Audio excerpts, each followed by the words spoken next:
فلا مضل له ومن يضلل الله فلا هادي له ونشهد أن لا إله إلا الله وحده لا شريك له ونعوذ بالله من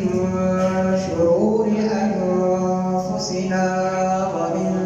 سيئات أعمالنا أما بعد فأعوذ بالله من الشيطان الرجيم بسم الله الرحمن الرحيم إذ يقول لصاحبه لا تحزن إن الله معنا وقال الله تبارك وتعالى في كلامه المجيد والذين معه أشداء على الكفار رحماء بينهم صدق الله مولانا العظيم وبلغنا رسوله النبي الكريم قال الله تبارك وتعالى في شان حبيبه في كلامه المجيد إن الله وملائكته يصلون على النبي يا أيها الذين آمنوا صلوا عليه وسلموا تسليما اللهم صل على محمد وعلى آل محمد كما صليت على إبراهيم وعلى آل إبراهيم إنك حميد مجيد اللهم بارك على محمد وعلى آل محمد كما باركت على إبراهيم وعلى آل إبراهيم إنك حميد مجيد صحابہ سے بڑھ کے کون ہوگا با وفا یارو صحابہ سے بڑھ کے کون ہوگا با وفا یارو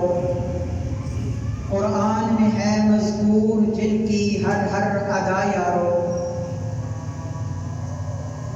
صحابہ سے بڑھ کے کون ہوگا با وفا یارو قرآن میں ہے مذکور جن کی ہر ہر ادا یارو راضی کیوں نہ ہو پھر ان سے خدا جن سے راضی ہے مصطفیٰ یارو میرے انتہائی واجب الاحترام بزرگوں بھائیوں دوستوں آج جامعہ مسجد رحمت للعالمین قرال چوک کے قریب آپ حضرات سے چند باتیں کرنے کا شرف حاصل ہو رہا ہے جمعہ کی نشست ہے بابرکت دن ہے بابرکت گھڑی ہے دعا کریں اللہ تعالی ہم جو کچھ کہیں سنیں اس پر عمل کرنے کی توفیق عطا فرمائے کیونکہ عمل سے زندگی بنتی ہے جنت بھی جہنم بھی یہ خاکی اپنی فطرت میں نہ نوری ہے نہ ناری ہے جب ہم جو کچھ کہیں اس پر عمل نہ ہو تو وہ کہنا سننا کسی کام کا نہیں بیکار ہے اس لیے جو کچھ کہا جائے عمل کی نیت سے کہا جائے جو کچھ سنا جائے عمل کی نیت سے سنا جائے یہ مہینہ ربیع الثانی کا مہینہ ہے اور اس مہینے کے اندر اسلام کا سب سے پہلا شخص جو مسلمانوں میں سب سے پہلے نمبر پر ہے اس کا یوم وفات ہے سیدنا صدیق اکبر رضی اللہ تعالی عنہ سے کون شخص ناواقف ہے جب رسول اللہ صلی اللہ علیہ وسلم نے حضرت عبداللہ کے گھر میں آنکھ کھولی، پیدا ہوئے، تو ابو لہب نے ان کی باندی صوبیہ آ کر ابو لہب سے کہتی ہے کہ آپ کو مبارک ہو، آپ کا بھتیجا ہوا ہے۔ تو ابو لہب نے خوشی کی انتہا نہ رہی اور حضرت صوبیہ سے کہا کہ جاؤ میں تمہیں آزاد کرتا ہوں۔ چنانچہ اس نے خوشی کے اندر آ کر کے حضرت صوبیہ کو آزاد کر دیا جو ایک باندی تھی۔ پھر وقت گزرتا گیا، 40 سال کا عرصہ گزرا۔ 40 سال کے بعد اللہ رب العزت کی طرف سے پیارے آقا حضرت محمد عربی صلی اللہ علیہ وسلم کو نبوت کا تاج پہنایا گیا۔ آپ نے فران کی چوٹی پہ کھڑے ہو کر اعلان کیا، لوگوں کو بلایا، لوگوں کو جمع کیا۔ جب لوگ جمع ہوئے، اپنے بھی بیگانے بھی، سارے رشتہ دار، عزیز و اقارب سب جمع ہوئے، تو آپ صلی اللہ علیہ وسلم نے اپنے آنے کا مدعا رکھا، اپنے آنے کا مقصد بیان کیا، اپنی پیدائش کا وہ مقصد بیان کیا، اور لوگوں سے ایک اعتماد لیا کہ لوگوں، میں نے آپ کے اندر 40 سال کا عرصہ گزارا، آپ نے مجھے کیسا پایا؟ تو سب لوگوں نے یک زبان ہو کر کے کہا کہ ہم نے آپ کو ہر طرح سے آزمایا، آپ کے پاس اپنی امانتیں بھی رکھی، آپ کو گفتگو سے بھی آزمایا، آپ کو ہر لحاظ سے آزمایا، لیکن آپ کو صادق اور امین پایا۔ پھر دوسرا ووٹ یہ لیا کہ لوگوں، اگر میں آپ سے کہوں کہ اس پہاڑی کے پیچھے سے ایک لشکر آ رہا ہے جو ابھی آپ کے اوپر حملہ آور ہو کر آپ کو نیست و نابود کر دے گا، تو آپ کیا کہو گے؟ تو لوگوں نے کہا ہم اس کی تیاری بھی کریں گے، مقابلہ بھی کریں گے، کیونکہ آپ سچ بولتے ہیں، کبھی جھوٹ نہیں بولتے۔ اس کے بعد رسول اللہ صلی اللہ علیہ وسلم نے فرمایا قولوا لا الہ الا اللہ تفلحون، آپ لوگ کہہ دو لا الہ الا اللہ، کامیاب ہو جاؤ گے۔ دو باتوں سے اعتماد میں لینے کے بعد جب تیسری بات کی تو وہی لوگ جنہوں نے کہا آپ سچے ہیں، امان الدار ہیں، آپ کبھی جھوٹ بول ہی نہیں سکتے، جھوٹ آپ کے نزدیک سے نہیں گزر سکتا، انہی لوگوں نے گالیاں دینا شروع کی،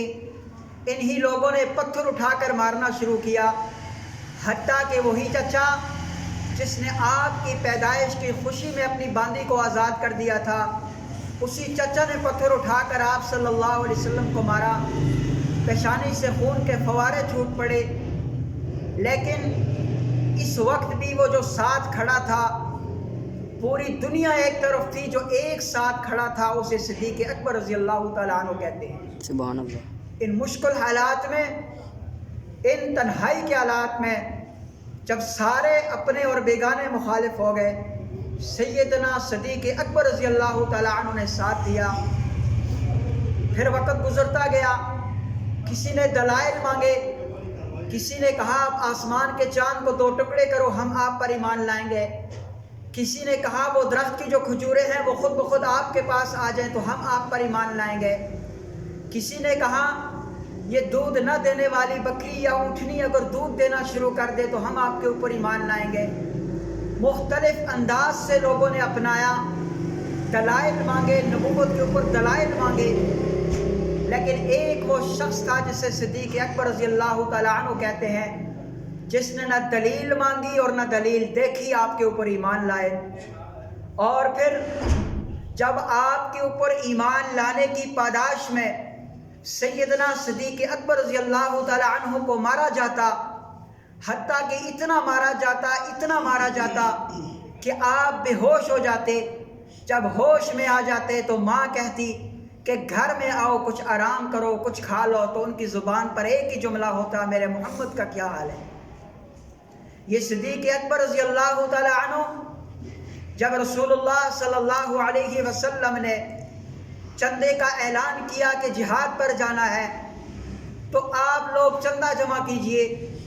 تو سب صحابہ نے اپنے اپنے حساب سے مال لا کر میرے اور آپ کے آقا کے قدموں میں رکھ دیا۔ تو سیدنا صدیق اکبر رضی اللہ تعالی عنہ بھی اپنے حصے کا سامان لے کر آتے ہیں۔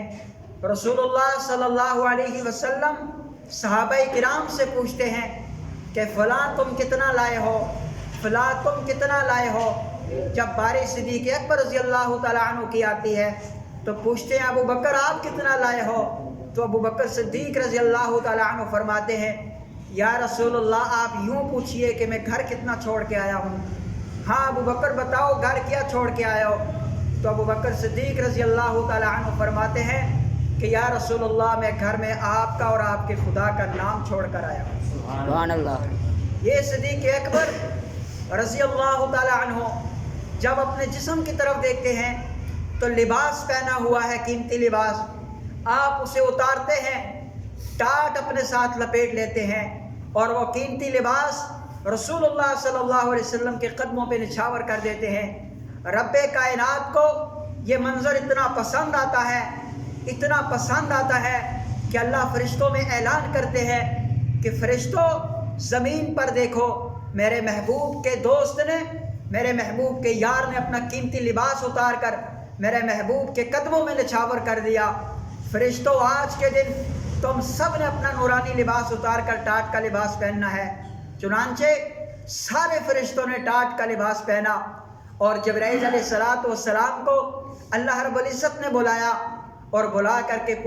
کہا کہ جاؤ زمین پر ابو بکر سے پوچھو کہ وہ اب بھی مجھ سے راضی ہے یا نہیں ہے۔ جب جبرائیل علیہ السلام آ کر کے ابو بکر صدیق رضی اللہ تعالی عنہ کو کہتے ہیں اللہ نے آپ کو سلام بھیجا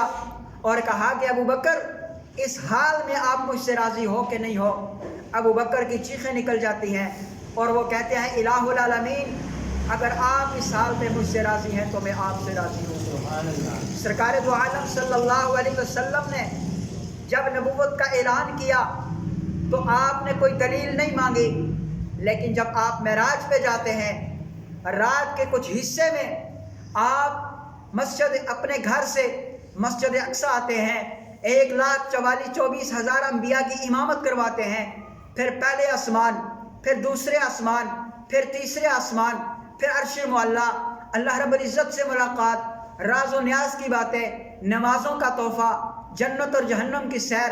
ایک رات کے چند لمحوں میں یہ کر کے جب واپس آتے ہیں اور آتے ہیں لوگوں سے بیان کرتے ہیں، لوگ ساحر و مجنون کہتے ہیں بھلا اتنی رات کے اتنے حصے میں کون اتنا لمبا سفر کر سکتا ہے؟ جو سب سے پہلے اس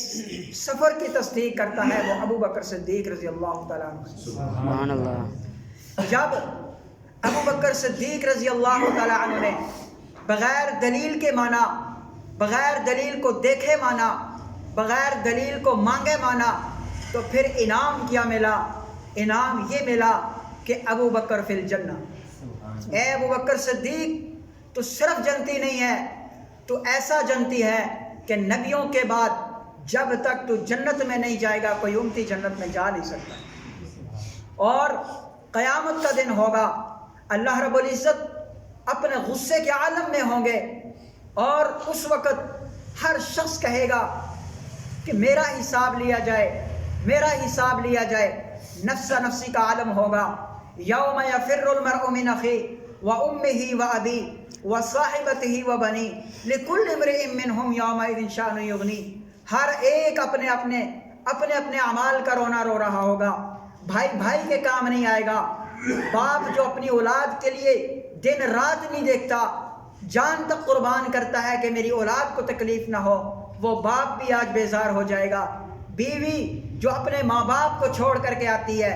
کہ میں اپنے شوہر کی زندگی کا بہترین ساتھی بنوں، قیامت کے دن وہ بھی ساتھ چھوڑ جائے گی اور اللہ رب العزت کا غضب عروج پر ہوگا اور ہر بندہ کہے گا الہ العالمین، ہر بندہ رسول کریم صلی اللہ علیہ وسلم سے درخواست کرے گا ہمارا حساب لیا جائے، ہم بہت مشکل گھڑی میں ہیں۔ سارے نبی آئیں گے، سارے لوگ آئیں گے، آخر میں اللہ رب العزت سے پیارے آقا سجدے میں گر کر کہیں گے الہ العالمین میری امت کا حساب لیا جائے، اور پھر لوگ جمع ہو کر ابو بکر صدیق رضی اللہ تعالیٰ عنہ کو آگے کریں گے۔ جب اللہ ابو بکر صدیق کا حساب لیں گے اللہ کا غصہ بھی ٹھنڈا ہو جائے گا، اور اللہ تعالیٰ ابو بکر صدیق کو کہیں گے جب تو نے میرے نبی کی نبوت کو دلیل کے بغیر مانا ہے، میں تیرے اعمال کو دیکھے بغیر تجھے جنت میں بھیج رہا ہوں۔ جب صدیق اکبر کے اعمال کا فیصلہ ہو جائے گا،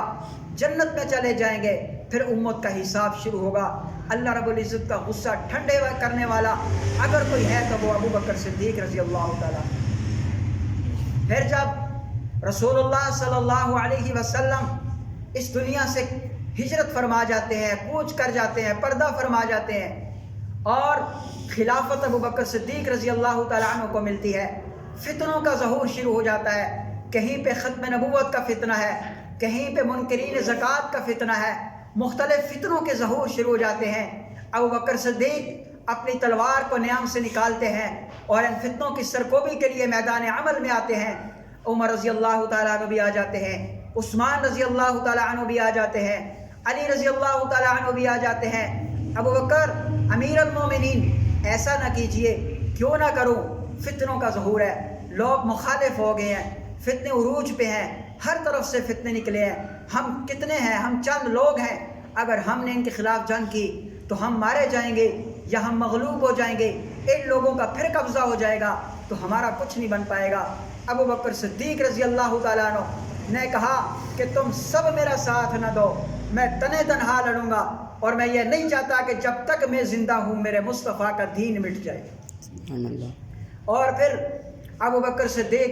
خلیفہ بنتے ہیں۔ خلیفہ بننے کے بعد چادریں کندھے پہ رکھی ہیں، بازار میں جاتے ہیں اور راستے سے عمر رضی اللہ تعالیٰ عنہ ملتے ہیں، حیران ہوئے امیر المؤمنین یہ کیا ماجرا ہے، آپ کہاں جا رہے ہیں؟ تو انہوں نے کہا کہ میں نے اپنے بچوں کا پیٹ بھی تو پالنا ہے، چادریں بیچ کر آؤں گا، اپنے بچوں کا پیٹ پالوں گا۔ عمر رضی اللہ تعالیٰ عنہ نے فرمایا کہ امیر المومنین اگر آپ یوں تجارت میں لگ جائیں گے تو ریاست کے امور کو کون سنبھالے گا؟ آپ کا ہم مشاورت کے ساتھ آپ کا ہم وظیفہ مقرر کرتے ہیں۔ چنانچہ وظیفہ مقرر ہوتا ہے،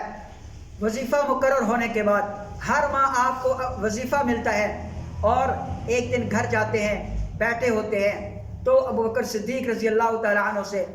وائف ان کی بیوی کہتی ہے کچھ میٹھا کھانے کو دل کرتا ہے، تو وہ کہتے ہیں میرے پاس اتنا کچھ نہیں ہے کہ میں آپ کو میٹھا کھلا سکوں۔ کچھ مہینوں کے بعد، سال بعد، 8 مہینے بعد، 9 مہینے بعد ابو بکر صدیق رضی اللہ تعالیٰ عنہ دسترخوان پر بیٹھے ہیں،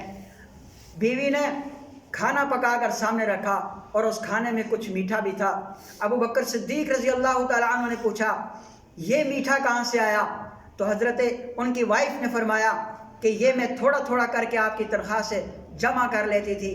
جمع کرنے کے بعد آج کئی مہینوں کے بعد اتنا جمع ہوا ہے کہ آپ کے لیے کچھ میٹھا بنا۔ صدیق اکبر رضی اللہ تعالیٰ عنہ وہ کھائے بغیر اٹھے اور بیت المال میں گئے اور اتنا اپنی تنخواہ سے کم کروا لیا کہ یہ میری تنخواہ سے اضافی آ رہا ہے۔ آج